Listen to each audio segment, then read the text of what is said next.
Amigos, bueno, he empezado esta pequeña editorial y he querido sacar los libros de mi papá. ¿Y por qué yo he querido sacar los libros de mi papá? Porque están bienvenidos ustedes ahora al lanzamiento del segundo libro, que es Conversión y Apostasía.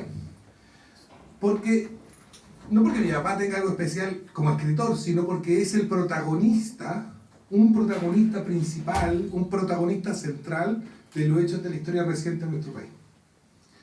Y en ese sentido, un protagonista además de principal y además de central, desconocido.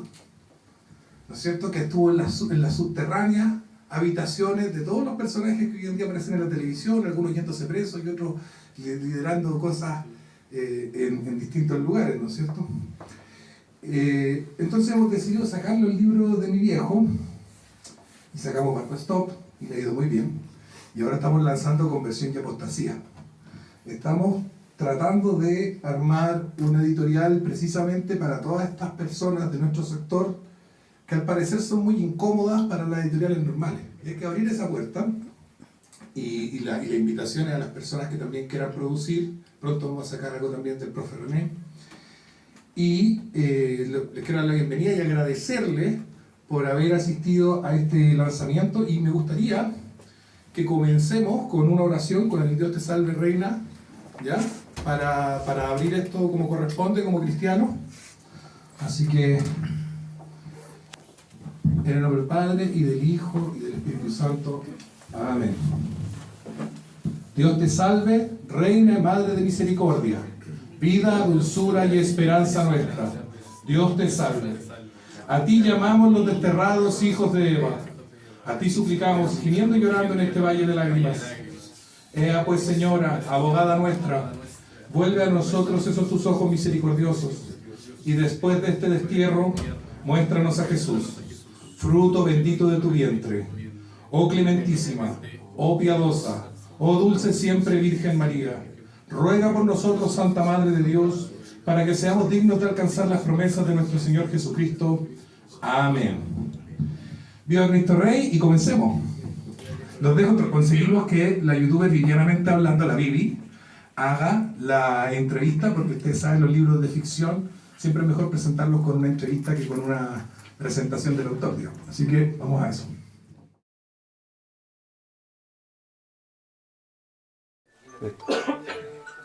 Eso, celulares apagados primero que todo, igual que en el colegio, en la universidad. Cuando era profe hacía eso. O modo avión o lo que sea, pero el asunto es que en silencio, lo que sea. En silencio, para que no molesten al escritor acá presente, para que no se vaya a distraer, ¿ya? Primero que todo le quiero dar las gracias a Seba por haberme dado la posibilidad de hacer esta entrevista a su papá. Primera vez que la voy a hacer con público. Normalmente yo las entrevistas, bueno, que siempre hay público, pero virtual. Pero es diferente verlos a la cara porque me siento un poquitito así como, no sé, nerviosa.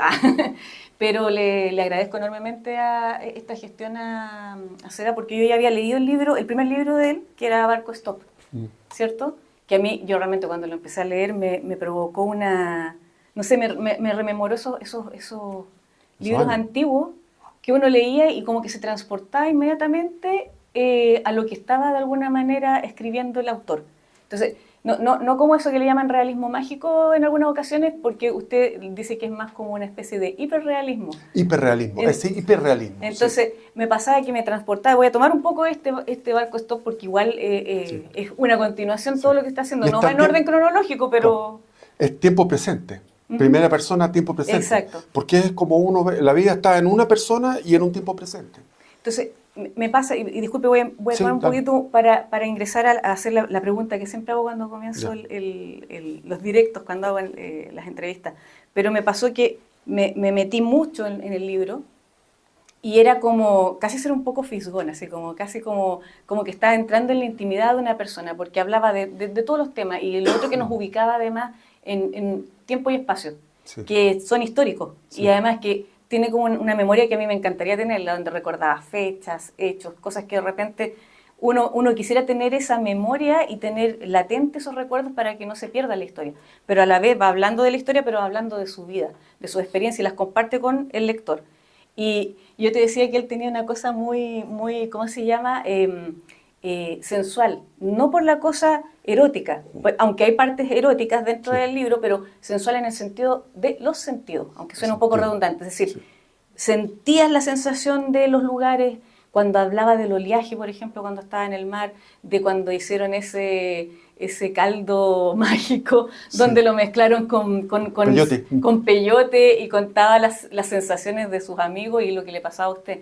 Y también toda esta cosa mística que había en un momento cuando usted empezaba esa búsqueda de lo esotérico.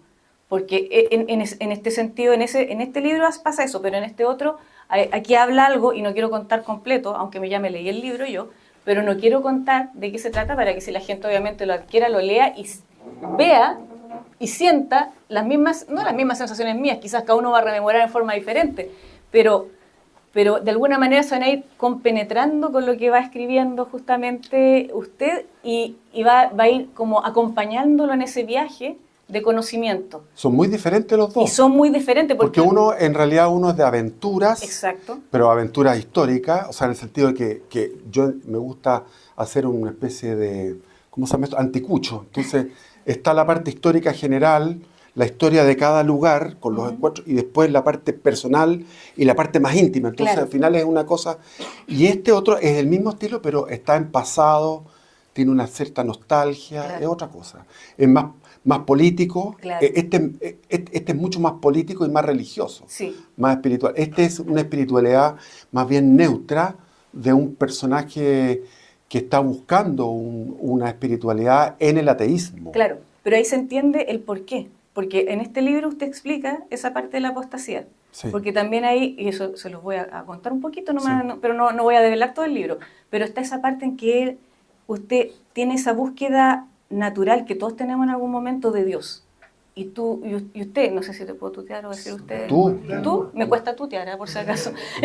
Entonces, en una parte ahí se veía como un deseo íntimo, particular, especial, y real también, del encuentro con Dios, y que Dios llenara su corazón. Y se dedicaba a rezar constantemente, hacía iba a misa, tenía como una fascinación con la religión. Y después vino un momento, por una situación X, de apostatar. Y justo en ese instante, además, estábamos en un periodo político histórico súper complicado, y a usted lo agarra, en vez de sale de una religión, y le agarra una religión atea. Atea, claro. ¿Cierto? A través de las amistades, porque las amistades hacen mucho. Uno se cría en una familia, pero las amistades son muy importantes a los 18 años. No, y ahí la influencia, habían ciertas cosas con las cuales en los dos libros concordaba y me hacían sentido, porque alguna vez uno se pregunta eso, ¿existe Dios? ¿Está Dios acá? Y cuando uno no cree en Dios, cree en cualquier cosa. Entonces se agarró del marxismo, se agarró de toda esta cosa de esta especie como de revolución que existía en ese momento, e intentó como buscar allí, llenar ese vacío que quedó al apostatar. O sea, fue una cosa deliberada, porque yo me acuerdo que tenía una escritorio, una biblioteca en mi casa, que tenía unos abedules afuera y se veía unos prados, la piscina, un parrón donde se hacían asados, que soy muy bonito, una línea de frambuesas, de cultivo de frambuesas, y atrás unos árboles frutales muy bonitos. Entonces yo estaba como un rey ahí, que tenía mi lugar. Con mi padre tenía, por ejemplo, recortes de todo lo que era la historia del siglo XX de Chile, desde los años 20 en adelante, la revista Topace. Tenía toda lo que era la legislación ordinaria y extraordinaria cuando él estuvo en el periodo que fue senador. Tenía objetos que a mí me fascinaban, que eran objetos como cinturones, camisa, una serie de cosas cuando él fue fundador del movimiento nacionalista de Chile. Entonces era un lugar lleno de cosas entrañables, y yo puse la biblioteca, ¿cómo se llama esto? La enciclopedia Barça, porque yo quería leerme la enciclopedia Barça. Entonces había un índice cómo leerla, y la pretendía leer, no la alcancé a leer, pero quería leer toda la biblioteca, toda la enciclopedia. Porque era un enciclopedista, o sea, estaba con el espíritu del siglo XVIII, de poder abarcar todo el conocimiento. O sea, tenía un archivador ordenado donde tenía biología, química, física, matemáticas, política, filosofía, religión, historia, y entonces en cada una de las materias trataba de tener una caligrafía perfecta, que logré tener que se me echó a perder, pero tenía una caligrafía perfecta y una caligrafía que iba siendo de una manera, bueno, toda una serie de trabajos que hice para la perfección del conocimiento. Esto a los 14 años. Y ahí, entonces, con todos estos libros, ahí, después cuando ya perdí la fe, me conseguí, por las amistades, libros de marxismo y los puse ahí. Como había puesto la enciclopedia, que la dejé ahí, la enciclopedia Barça y otros libros más que eran obligatorios, la Biblia, bla, bla, bla. Y ahí puse estos libros que eran los libros del marxismo. Dije yo voy a ser marxista, porque no me queda otra. ¿Por qué? Porque estaba viviendo un ateísmo muy sufrido. Porque yo estaba viviendo el duelo de la muerte de Dios. Cuando a ti se te muere Dios, y además cuando tenías la duda permanente de que Dios moría o no moría. Entonces en un momento determinado dije, voy a decidirme si Dios existe o no existe, porque me tenía cabreado eso. Entonces me fui, en aquellos tiempos, detrás de mi casa, ni siquiera había una pandereta, sino que había un cerco, uno pasaba una acequia, y de ahí había viñedos, había plantaciones de choclo, estamos hablando cerca del Alto Las Condes, en esa zona. Sí. Después uno pasaba a mano derecha el Cerro Calán, donde había un observatorio, y del Cerro Calán tú seguías subiendo en lo que ahora es San Carlos de Apoquindo.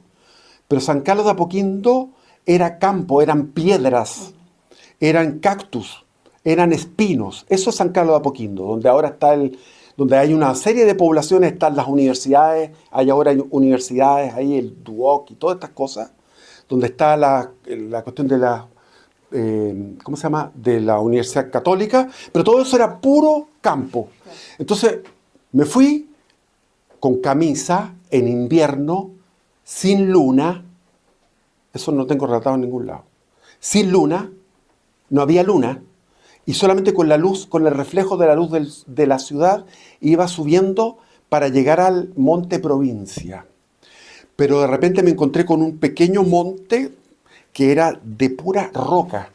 Y llegué arriba a la cima y después bajando me di cuenta de que tenía que poner una mano en un lado, la otra en el otro, un pie en una roca y otra en el otro, en medio de la oscuridad, para poder ir bajando por esa quebrada y después ir subiendo, y llegué a la cima del Monte Provincia, que estaba nevado porque era invierno y en manga camisa, y ahí le dije, Dios, ¿existes o no existes?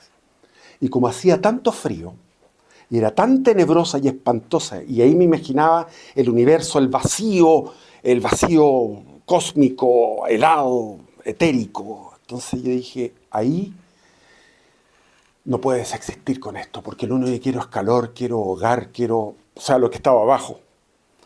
Y de ahí me metí por la ladera y me empecé a encontrar con una cantidad de espinos gigantes, y de noche empecé a ser arañado por los espinos.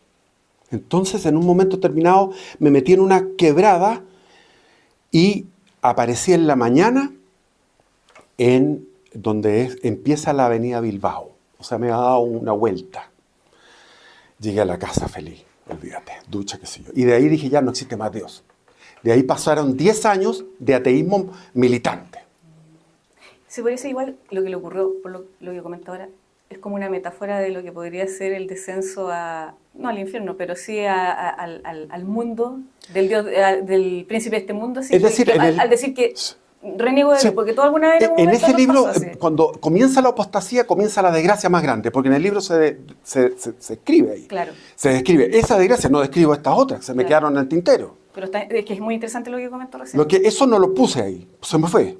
Pero ¿qué pasa? Que eso muestra ahí cuando tú haces esta apostasía y viene, o sea, es como cuando tengo un amigo que es entrañable, que lo voy a ir a entrevistar, porque yo lo amo a él, somos amigos de hace muchos años, y él es el primer hippie de Chile.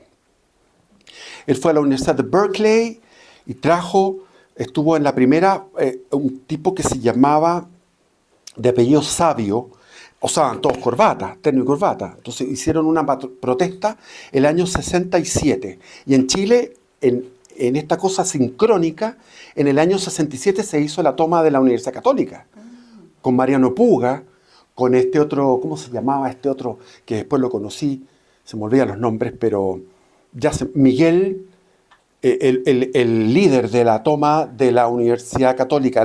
O sea, nosotros fuimos precursores de alguna manera. Estaba California y estaba nosotros. Y este gallo se dedicó a una vida totalmente licenciosa hasta el día de hoy. O sea, no hasta el día de hoy, tiene 12 años, y él se dedicó mucho a la blasfemia. A una blasfemia muy creativa. Tanto que tiene libros de blasfemias. Él me pasa sus libros y yo los veo con una excelente caligrafía y son libros de blasfemias. Blasfemias extraordinariamente creativas y poéticas. Y el tipo en este momento tiene problemas cardíacos, problemas al estómago, problemas acá, problemas allá. Está lleno de problemas. No puede caminar. Es un tipo que está lleno de desgracias. Solitario. Y me llama. Hola, cuando estoy en el sur me llama, me dice, Felipe, hola, ¿cómo estás? Porque yo le estoy dando cariño a ese pobre hombre, porque no tiene a nadie. Me dice, te llamo porque es mi cumpleaños, para que me llame alguien. Ah, perdona, no sabía que era tu cumpleaños. Y lo acompaño. Qué tremendo. Y le digo, no sigas blasfemando. Quiero que te salves, etcétera. Ay, eso da como para otra historia más que podría... No quiero entrevistar ahora, quiero ir a la costa a entrevistarlo para mi canal. Este es un barco, es el Ripley de Barco Stop. El Ripley. El Ripley. Perfecto. Sí. No le había hecho Que nada. consumía, en Providencia consumían 200 ácidos lisérgicos, se los tomaban como que fuera. Y el ácido lisérgico no sale del cuerpo, se queda ahí. Entonces se va depositando como cristales en las suprarrenales. Ahí se van depositando. Entonces, de repente, cuando son muchos ácidos lisérgicos, vuelven al torrente sanguíneo, entonces siguen volados permanentemente toda la vida. El cuerpo no exuda los ácidos lisérgicos. Voy a retroceder un poco y voy a hacer lo que hago normalmente siempre cuando empiezo las entrevistas, pero como está tan interesante lo que estaban diciendo recién, no quería detenerlo en este instante. Quiero saber, y esto quizás algunos dicen que es muy filosófico la pregunta, otros dicen no sé cómo resumirlo, pero quiero saber quién es Big Left. Chuta la pregunta. Esa se la hago a todo el mundo, lo siento. Sí. Me han dicho de repente, es demasiado filosófico, no, esto es muy raro, no sé cómo contestar, pero en pocas palabras o en una frase larga. ¿Quién Bueno, es Big de Left? partida, primero, la catolicidad. Yo mordí, pateé, escupí, pesqué la Biblia, la quemé, porque yo la quemé en un ritual Lo leí. en una playa. Lo conté, eso, que yo no sé lo que cuento en el libro que no se me Quedé olvida. impactada. Con Entonces, esa parte sí la leí. y otras veces me la fumaba también. Sí, Y es el que también creo hacía que ese era el escritor que era hijo de pastor evangélico, que me encanta a mí, Letelier, que es un famoso chileno que escribe muy bien, que es un tipo de pueblo de las salitreras. Entonces él contaba que andaba de mochilero, viajando a dedo, y se fumaba los Nuevos Testamentos con los cohetes. Yo también me lo fumaba con los cohetes. Había escuchado que se hacía eso, Sí, pero no, pero no había visto a alguien que lo había hecho. Entonces, ese Hernán Rivera Letelier, buen escritor, me encanta el tipo.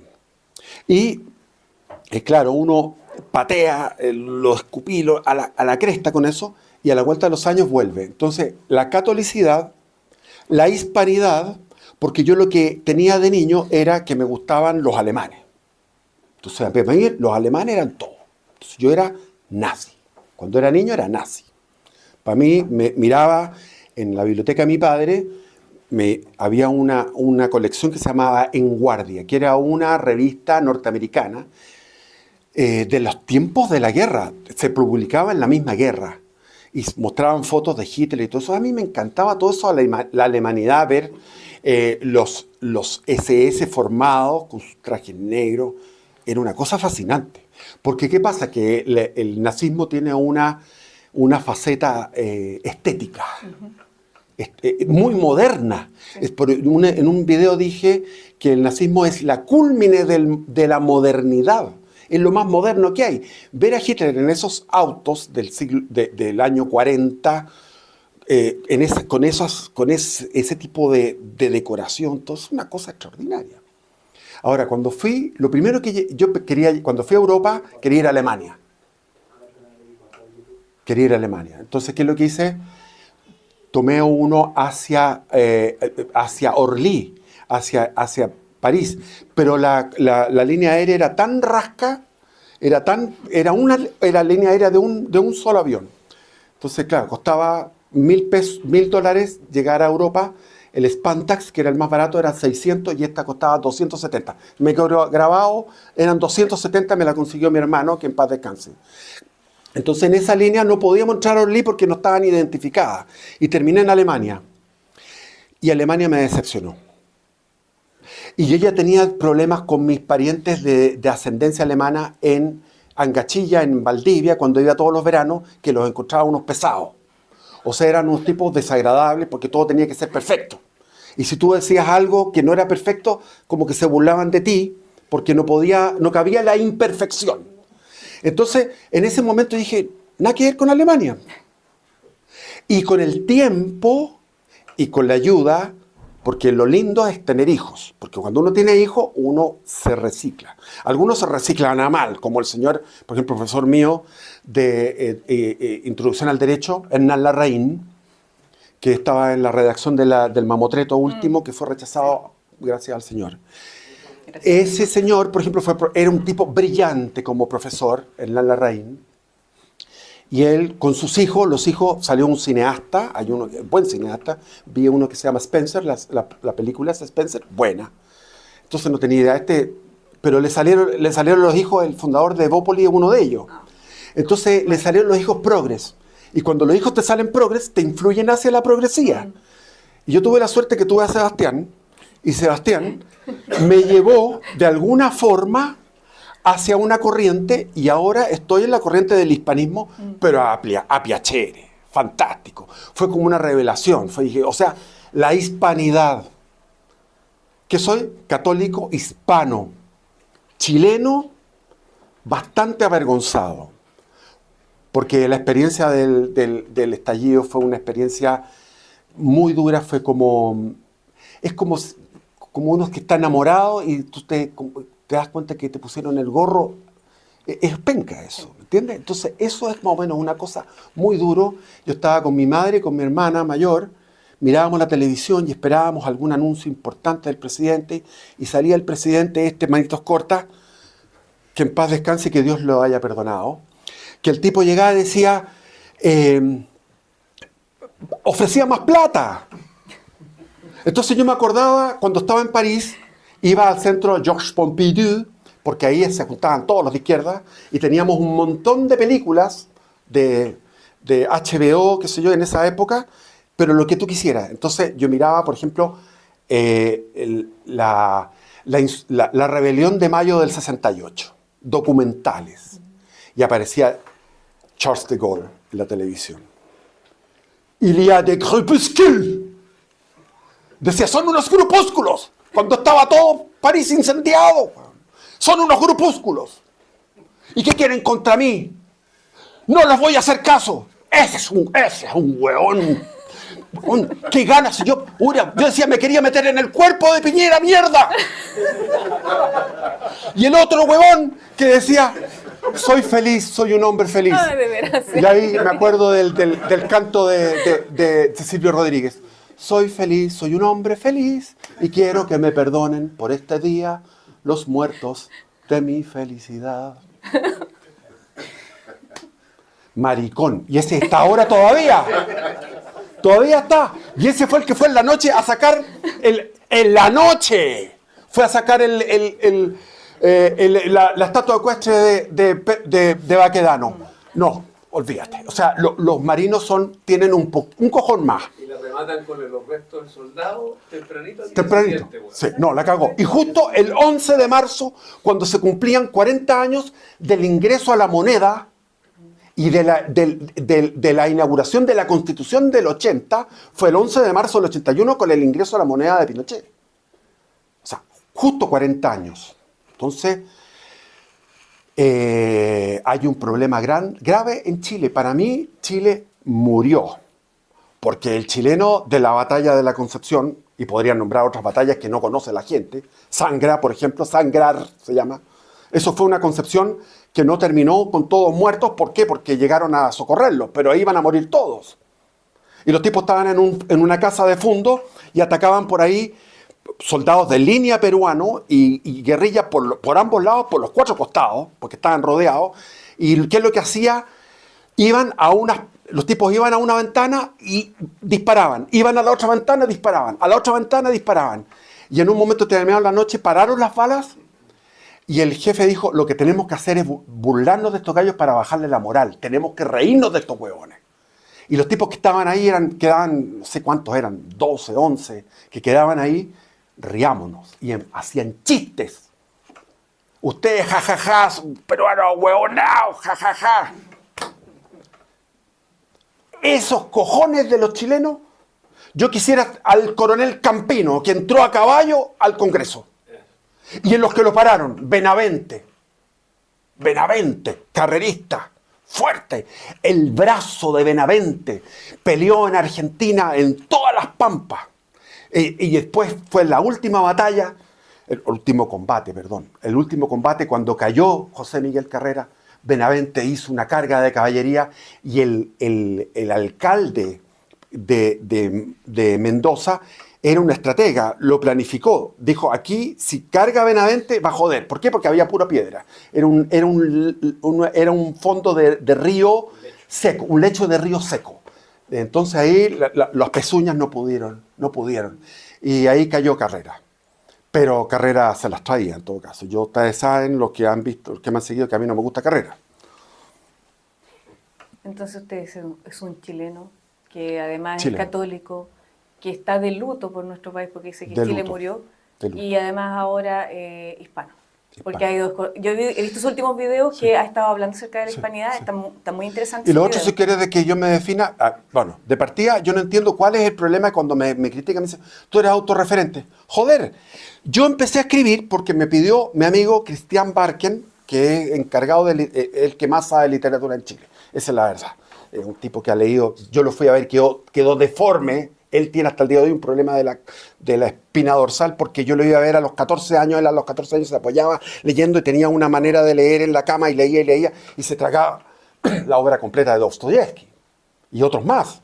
Tú ibas para allá a su casa y hablábamos, yo llegaba allá y era puro hablar de cosas de literatura.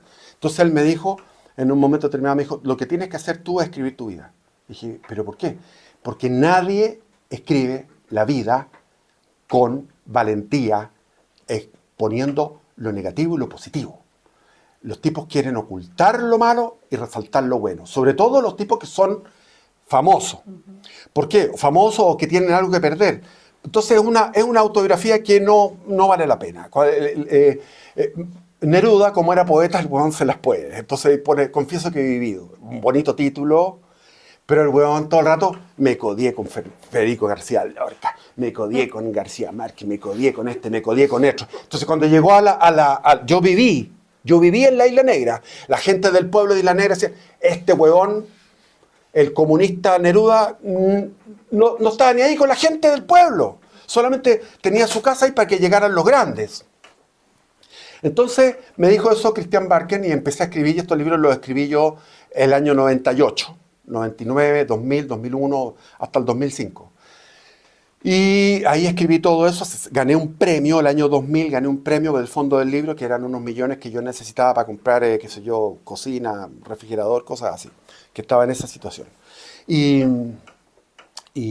después mi hijo, cuando tenía el canal Capitalismo Revolucionario, me dijo, tienes que hablar de tu vida. O sea, el autorreferente. Cuando decía, tú eres un autorreferente. A la mierda, weón. ¿Cuál es el problema con ser autorreferente? Si tú me preguntas quién soy yo, soy un huevón que ha estado en todas. Pues. Entonces, ¿cómo no va a ser interesante? Si fui marxista, fui budista, fui hinduista, estuve en el IAM. No, y eso no lo he hablado. ¿Estuvo en el IAM Activity? Yo estuve viviendo en el templo del IAM. Ah. Yo era el que era como una especie de sacerdote de la IAM. Miércoles. ¿Cuánto tiempo estuvo ahí? 5 años. Harto tiempo. Sí. Y 5 años en el Self-Realization Fellowship de El Yogananda. Yogananda. Sí, 5 años. Y también fui sacerdote, porque hice rituales, cultos. ¿Cómo se llamaban eso? Oficios, cultos, se me olvida. Bueno. ¿Estuvo metido también en la cosa de la sociedad teosófica o algo así? ¿O investigó No, los acerca de teosóficos eso? no me gustaban. Ya. Los encontraba medio pelo. Sí. Es que hay medio pelos intelectuales, medio pelos espirituales. Sí, sí. Ya. A mí me gusta irme para arriba. Más adelante Soy revista espiritual. Más adelante va a hablar Y hedonista acerca de- espiritual. Hedonista espiritual también. Sí. Va a hablar de eso más adelante, quizá en algún libro. Me han preguntado de eso y yo podría hablar mucho de eso. Conservé algunos tomos porque eran un montón. Yo me leí de la instrucción a Yam, me leí, son como 14 tomos. Y con Yogananda me leí unos 20 libros más o menos. Aparte de pegarme unas buenas sesiones de meditación que eran deliciosas. Porque yo me veía todos los sábados, trabajaba, sábado en la mañana, el hogar, que comprar, que mil huevadas, y después a las 3 de la tarde se abría el templo y ahí meditaba desde las 3 de la tarde hasta las 7 de la tarde. Quieto, impertérrito y en un éxtasis total. Entonces tú dices, ¿cómo puede ser que Dios se haga presente cuando tú estás en el error? Porque ese es un error. Ahora me llegó por el algoritmo ayer. Me empezó a llegar y me entusiasmé. Unos shorts sobre cuestiones hinduistas que aparece el jefe de Estado de la India, que anda muy metido en eso, con unos hueones tan locos, unos hueones gordos con unos ojos extraviados, después una señora así, porque Miguel Serrano tiene un libro que me fascinó, que cuando yo lo presto no lo devuelven, y ¿Qué pasa? Este huevón, le pasé el libro y se perdió el libro, y se llamaba Trilogía de una búsqueda en un mundo exterior, de Miguel Serrano. Una delicia. Empieza en Chillán. Son tres trilogías. Primero, un tercio del libro, Chillán. El tipo es una plumaza que, según Christian Barken, Miguel Serrano es la mejor pluma en prosa de Chile. La mejor pluma. Entonces comienza a describir la ida a un fundo a Chillán. ¿Y qué tiene que ver Chillán? Bueno, estábamos en el campo de Chillán, la chilenidad, que es una generación, porque él habla de su generación, y empieza ahí a volarse. Una cuestión preciosa. Después, la otra, él le tocó ir a la Antártica, a fundar la primera base de la Antártica, que creo que fue, no me acuerdo cómo se llamaba. Bueno, son detalles que se me olvidan. Pero la primera base, el año 40 y tanto, cuando estaba González Videla. Y entonces todo esto es lo que pasaba en la Antártica. Alucinante. Y después lo mandan a él de embajador a la India. Y ahí ya es el apoteosis. Porque él dice, buscando a los gurúes, entonces encuentran una gurú que era loquísima, otro gurú eran puros gurúes voladísimos, impresionante. Ahora, ¿por qué Dios se hace presente?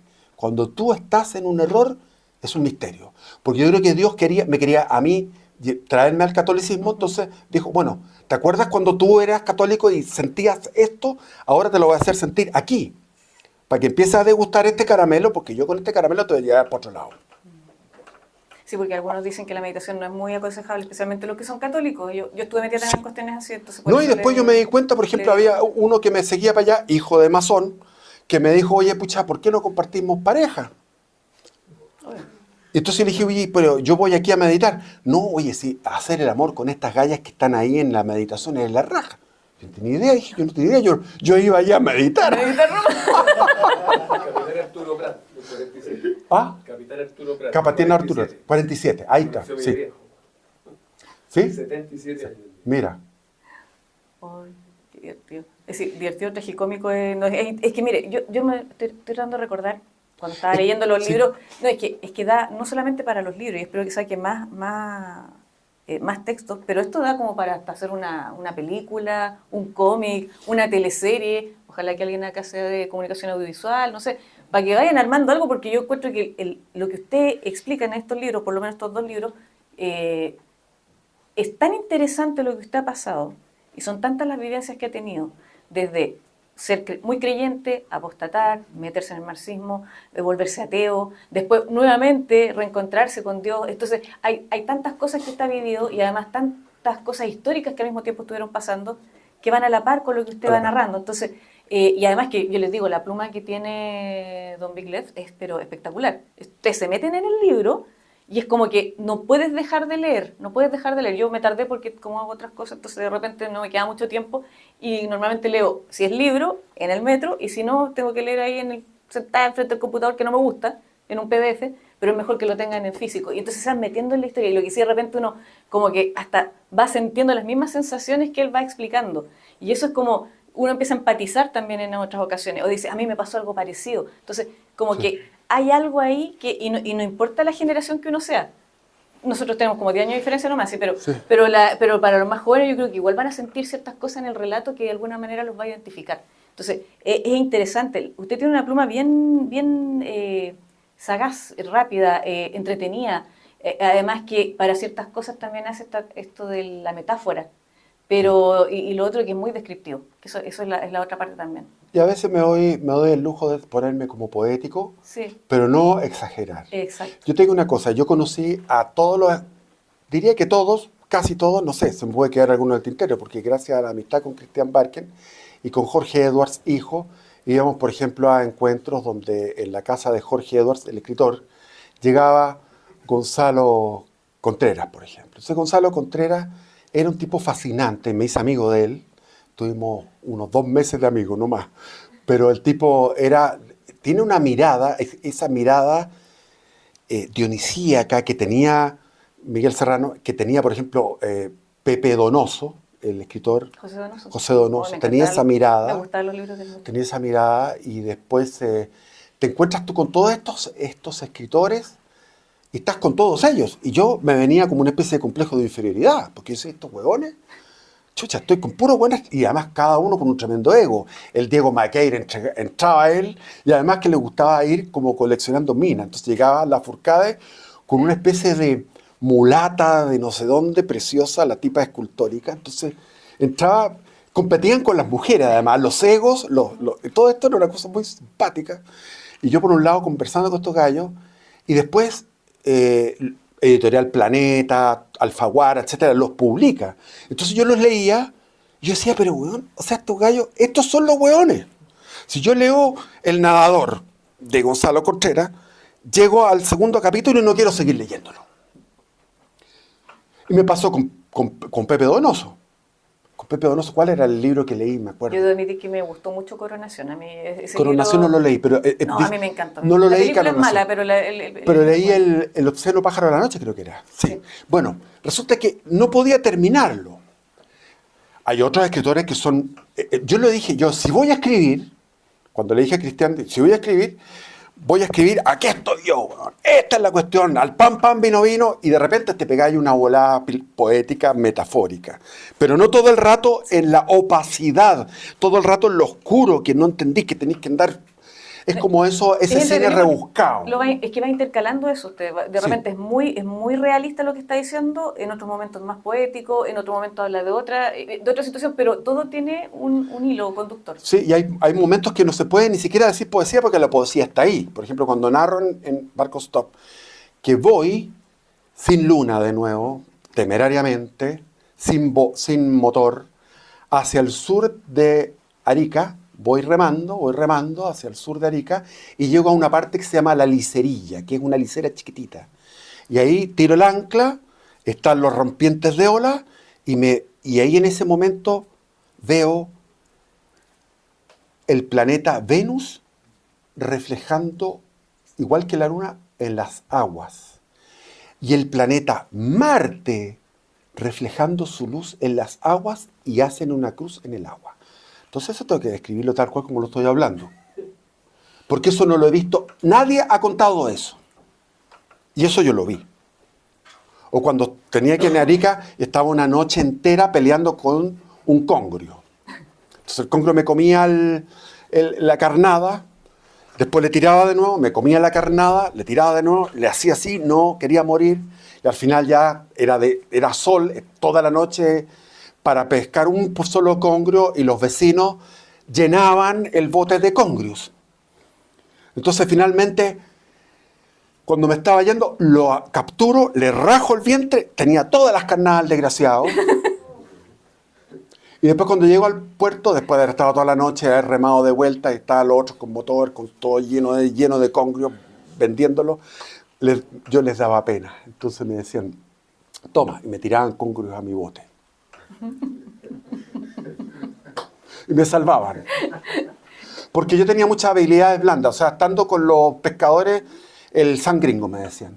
¿Por qué me decían San Gringo? Porque, ¿por qué no vaya a tomar? Iba a tomar con ellos, pero tomaba una botella nomás. O sea, Una nomás. después venían otras 3, y después venían otras 3 de litro.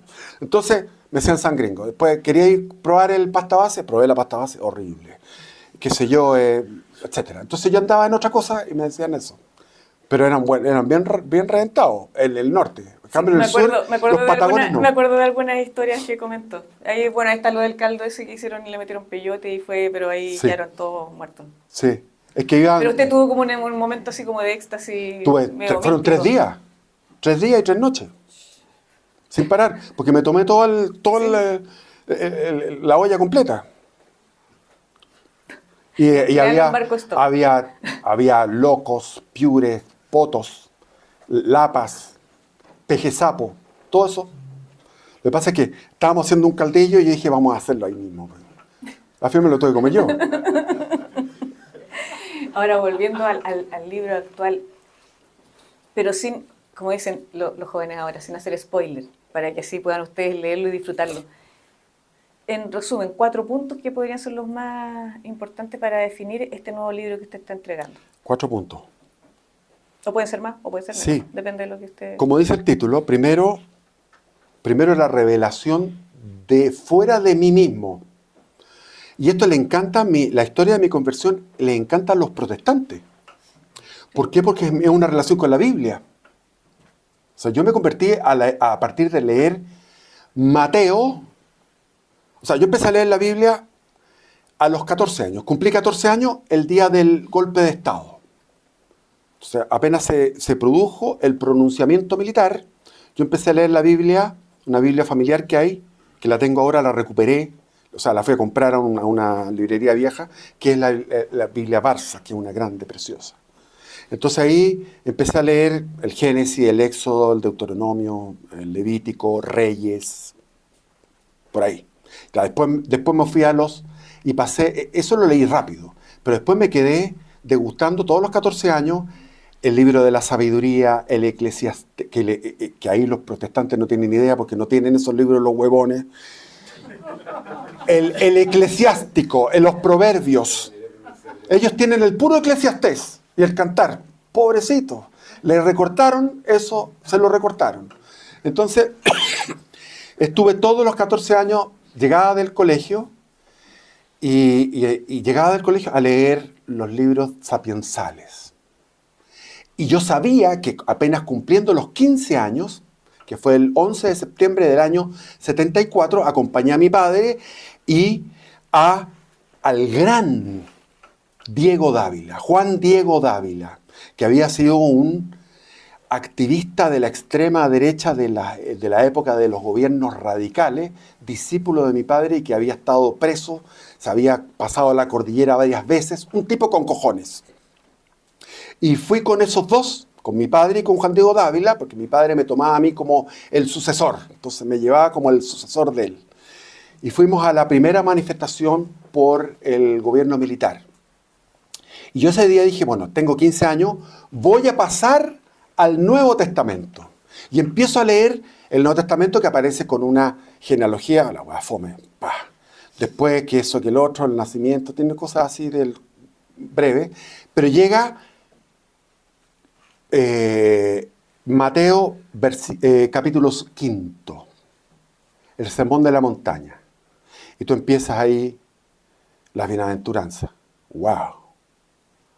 Esto no puede ser, maravilloso. Sigues para allá, sigues para allá. Y de repente, ¡paf!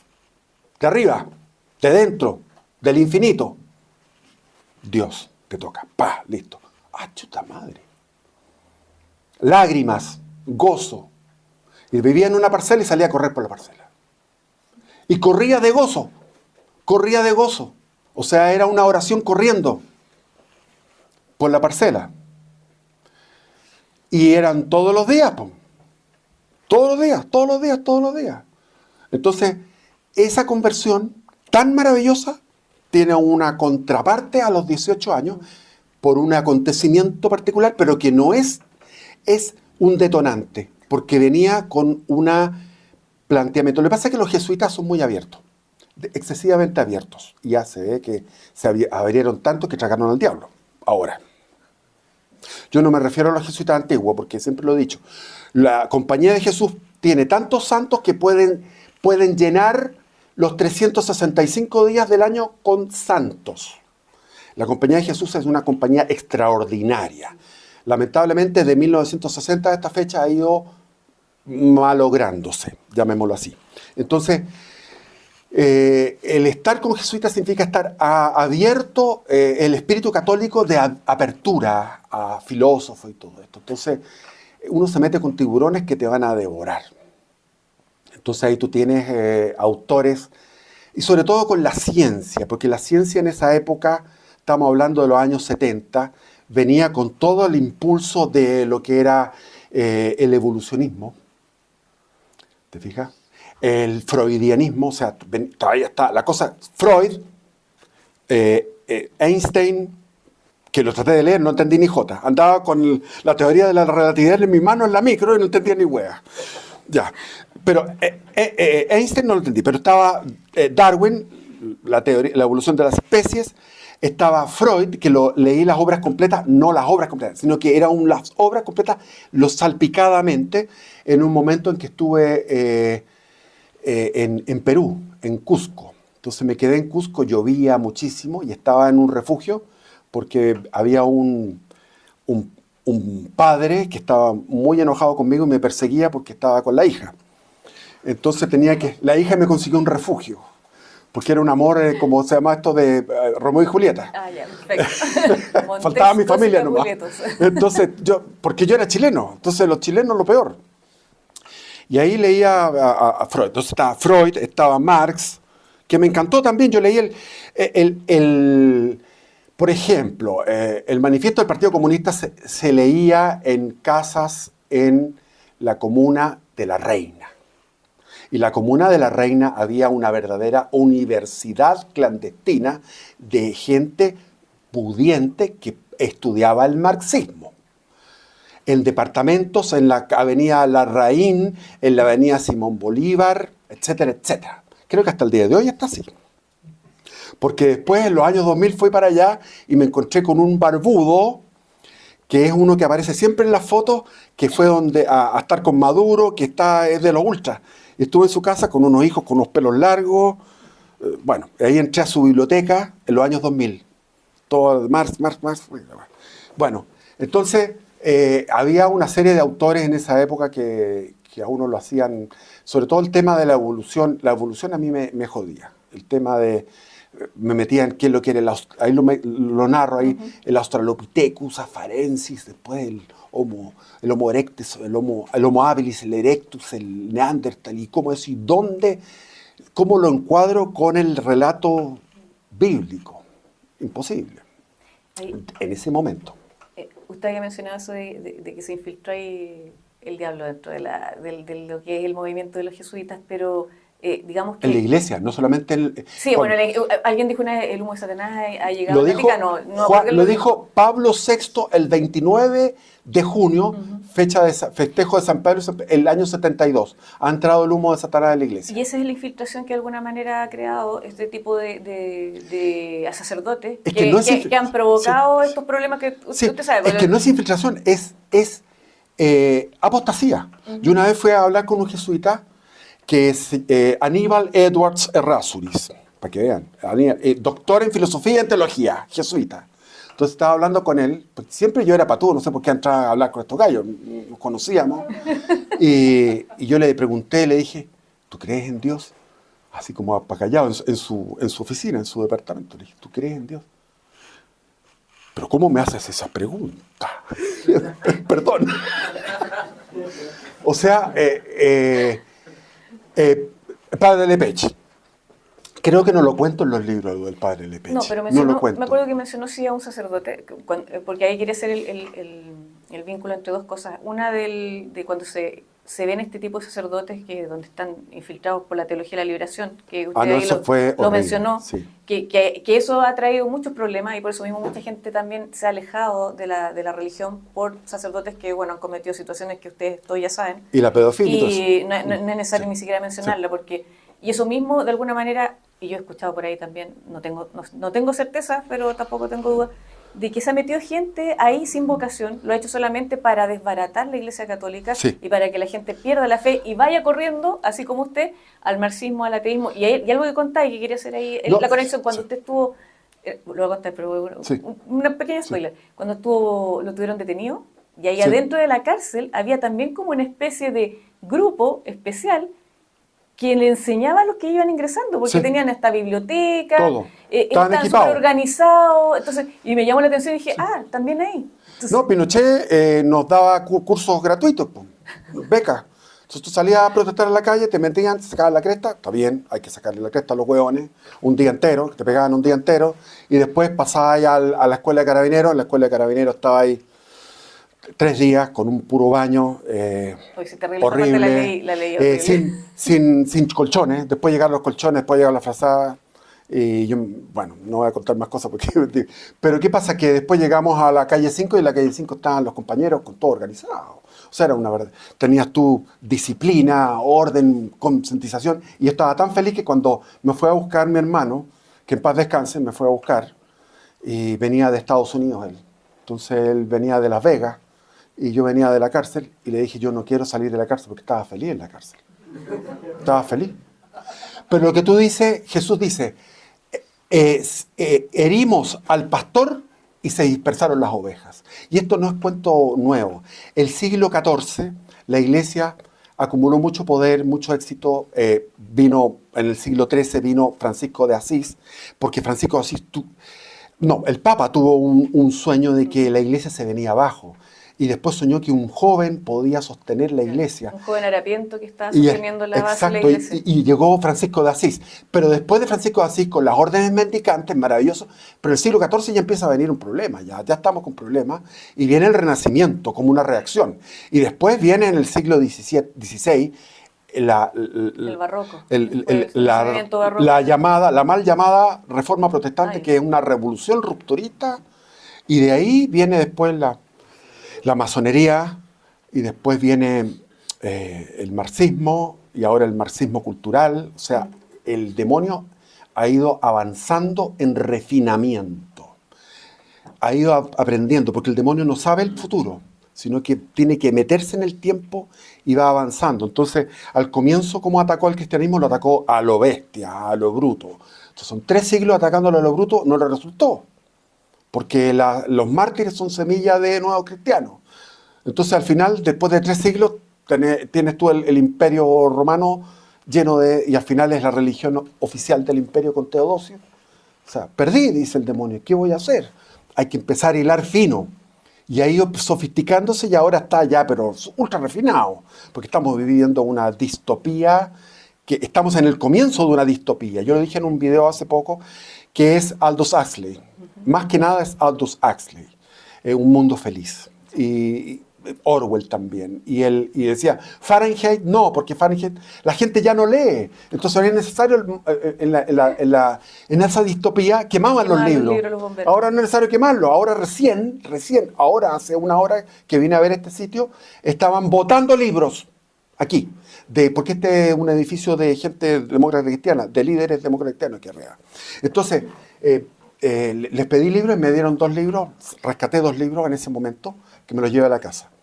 Pero ahora los libros los botan, no los leen, entonces es una labor quijotesca estar escribiendo y publicando. Y ahí está mi hijo como Quijote de la Mancha. No sé si estamos pasados a tiempo. Ay, yo no me he fijado, ¿Estamos bien? Me queda media hora, cabrón. No quiero aburrirlo. Igual quiero hacerle la típica, como hago el ping-pong de palabras, que me responda tú a mí, de ahí pasamos, si quieres, a las preguntas que tú... Sí, mira, tenemos media hora para la conversación de ustedes antes de entrar al... No, pero igual para... yo creo que estamos bien con respecto a... ¿O quieren más preguntas? ¿Qué dice el público? No, voy a hacerles el ping-pong de palabra. Voy a hacer el ping-pong de palabra que siempre hago, un juego que hago con las personas a las que entrevisto. Yo le digo una palabra y usted me tiene que decir lo primero que se le venga a la mente. Achuta. Pero puede ser una frase, ¿eh? Eso es Freud.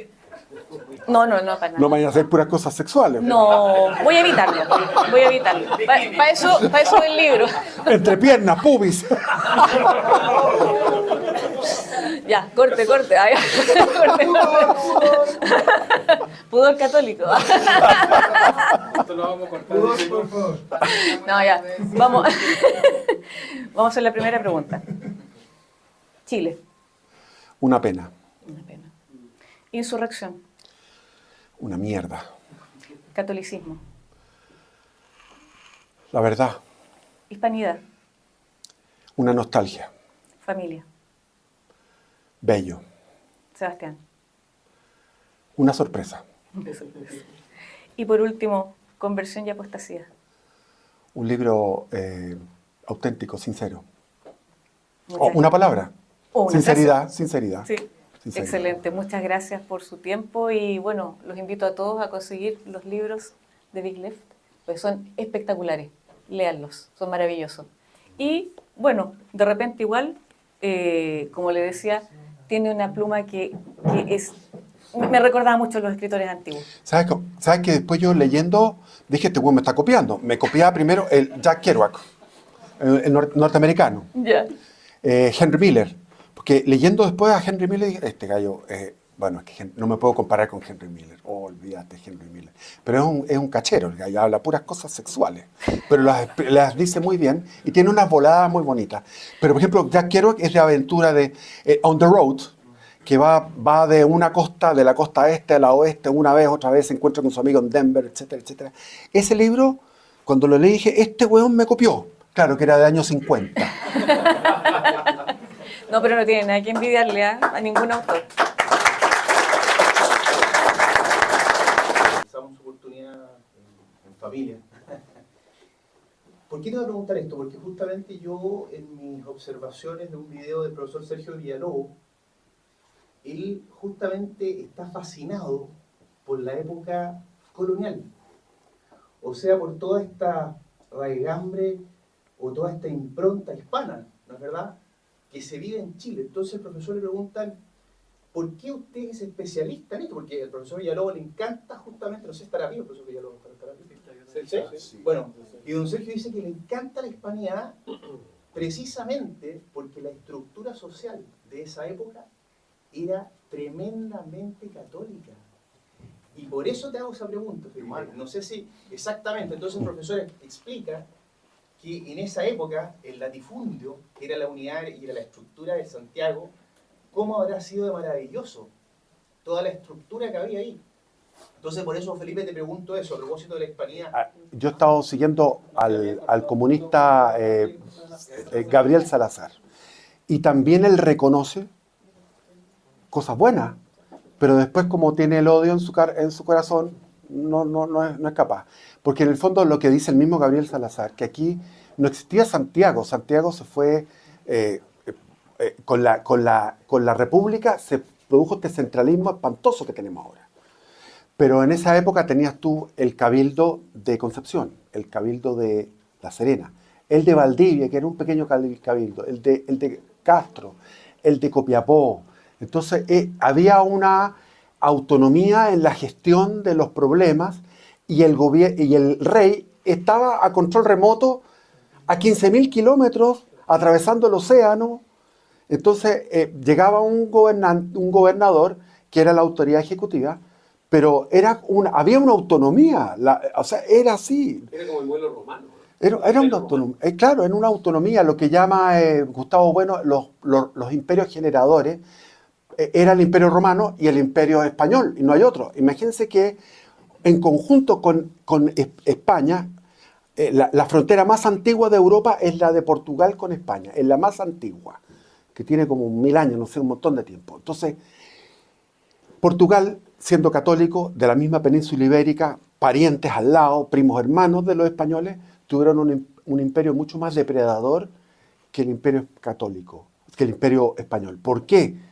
por una santa que no ha sido canonizada porque expulsó a los judíos, que es la reina Isabel I. La reina Isabel I marcó una pauta que fue respetada por Carlos I, Carlos V de Alemania, por Felipe II, claro, Felipe III, Felipe IV, Carlos II, etc.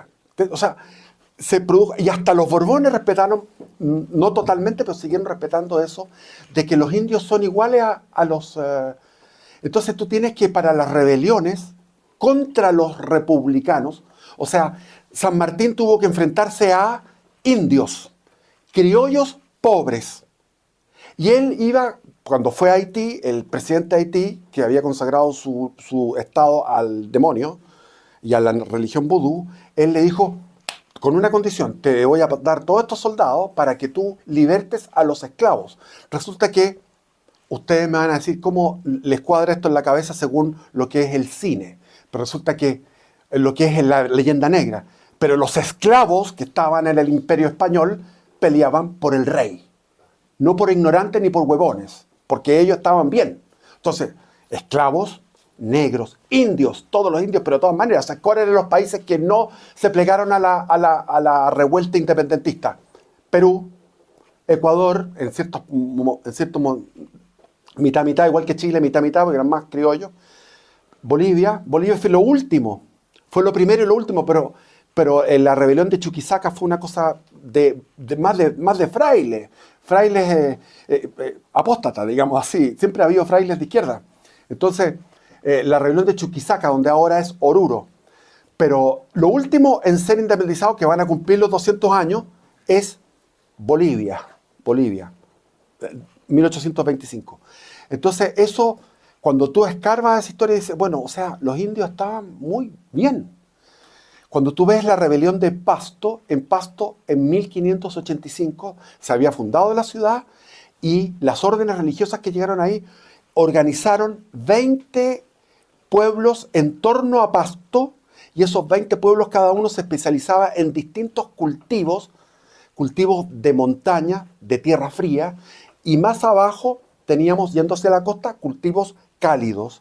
Y eso era una combinación, y tenían 30.000 cabezas de ganado que Bolívar se las llevó todas, exterminó a gran parte de la población, las mujeres fueron violadas, y se llevó a los hombres a una leva forzosa. O sea, los republicanos tenían que hacer leva forzosa. Carrera hizo una leva forzosa.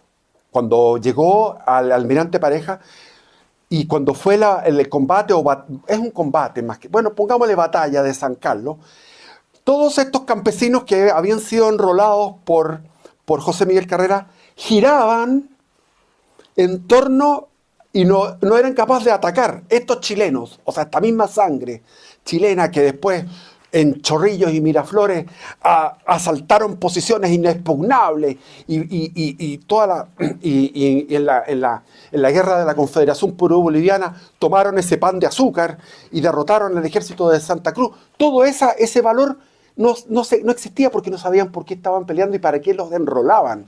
Y finalmente la provincia que va del Maule al Biobío, que era la provincia de Concepción, se resistió hasta el año 1832. O sea, pelearon casi 20 años de resistencia en contra de la República. Ahí te estaba hablando que... Y eso lo analizan los marxistas. Los marxistas van y estudian eso. Mira, esto fue una rebelión popular, dicen los marxistas. Esto fue una rebelión popular, pero era una rebelión popular por el catolicismo y por el rey. Y daban su vida, era una guerra a muerte. Benavides fue un héroe. Que lo han tildado muy mal. En relación con el comportamiento religioso dentro de la iglesia, le voy a contar que yo con unos amigos conocemos un padre que es dominico de la Santo Domingo ahí en Santiago Centro. Entonces sabíamos que iba a hacer misa en la San Vicente Ferrer en los dominicos. Entonces fuimos a hacer una intervención a modo de ejemplo, bien vestidos, con corbata, saco, pantalones, zapatos, boina, otros con gorro, o sea, con sombrero, las mujeres vestidas obviamente modestamente, y nos encontramos con la sorpresa que en esa iglesia, pese a ser de un sector bien acaudalado, podríamos decir que herederos de la aristocracia antigua, qué sé yo, nos dimos cuenta de que hay una especie de mal comportamiento religioso porque se nota la falta de fe de la gente de ese sector importante de Chile que no tiene reverencia ni conciencia de lo que tiene frente a ellos.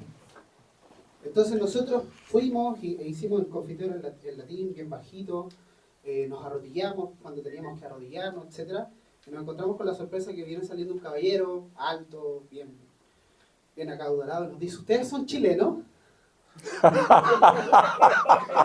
Bueno, yo me lo tomé a chiste y le dije: mire, tengo cara de delincuente, pero sí, soy chileno. Lo que pasa es que andamos de paseo por el sector. No, lo digo por la religiosidad, y que es bien profunda. Claro, porque eso es propiamente tal de los ecuatorianos, decía él. Es cierto. Sí, es cierto. Oye, que tu pregunta es muy buena. Perdona que te interrumpa porque tu pregunta es muy buena.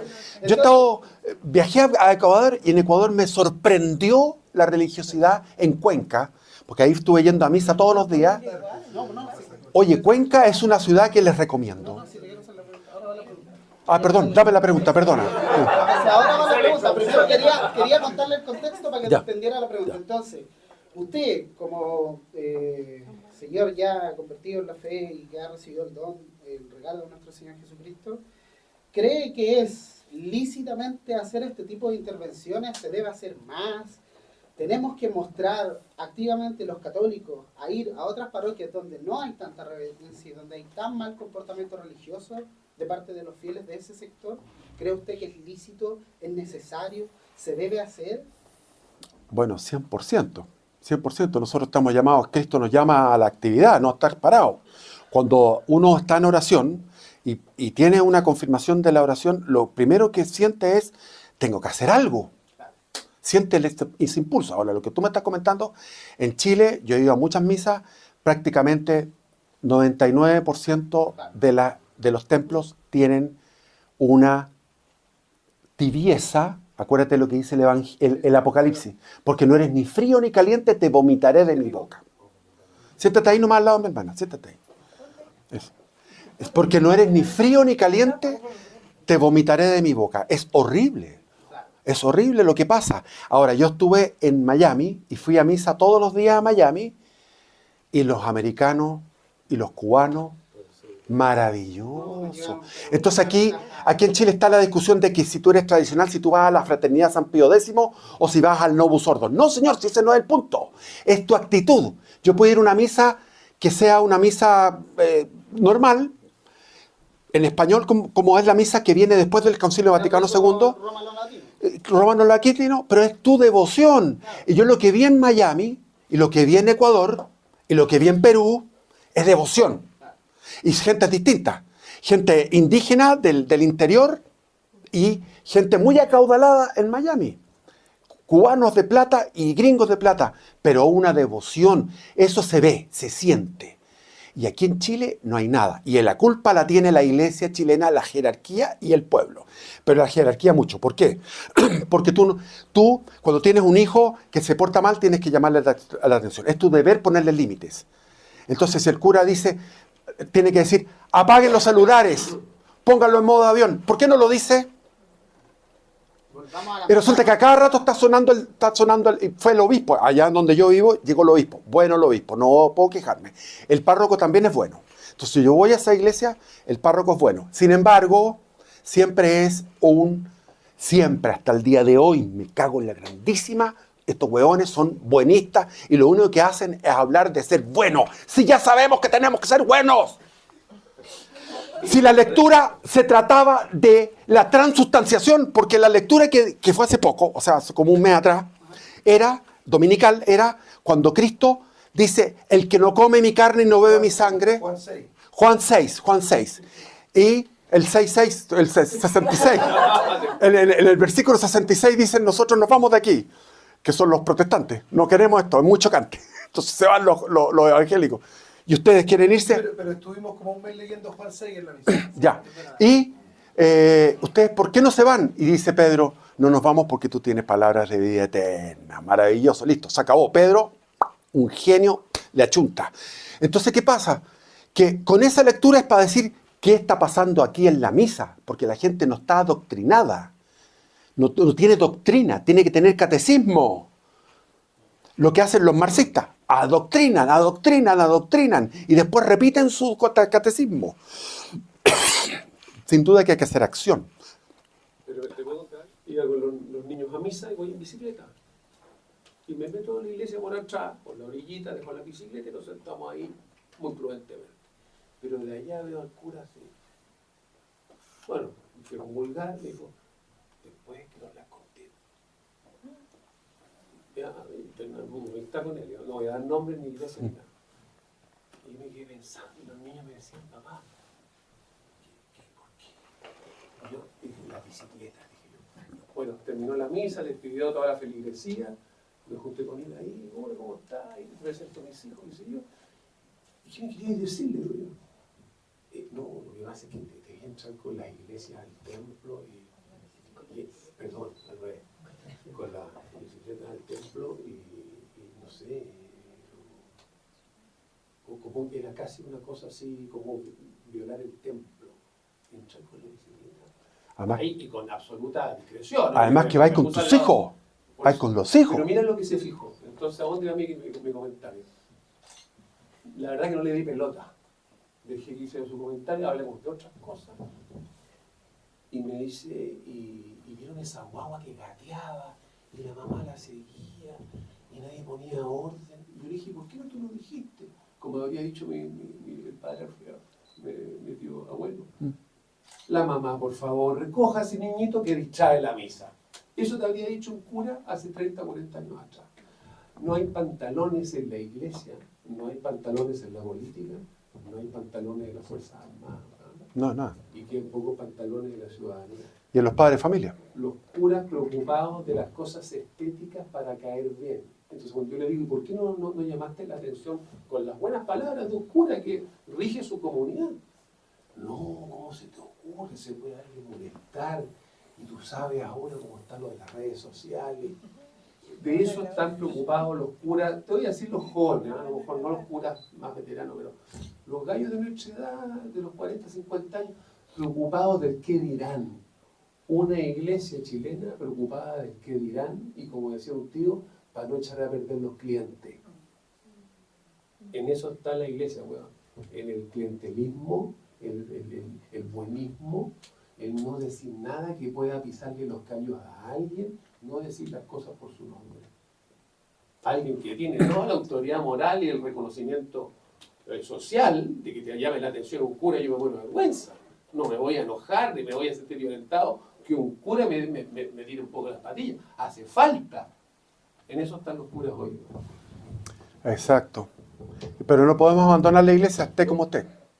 Hay que estar con ellos. Estamos en el peor momento de la iglesia en los 2000 años, pero hay que estar ahí, con mayor razón, porque lo que dice la Sagrada Escritura es que los santos de los últimos tiempos son más grandes todavía porque la salida de demonios es grandísima también. Lo que dice Ana Catalina Emmerich, que dice 60 años antes del año 2000, eso lo dijo en 1830, 60 años antes del año 2000 va a ser soltado muchísimos demonios y se nota que los ha soltado. Eso es una profecía privada que yo le encuentro toda la razón.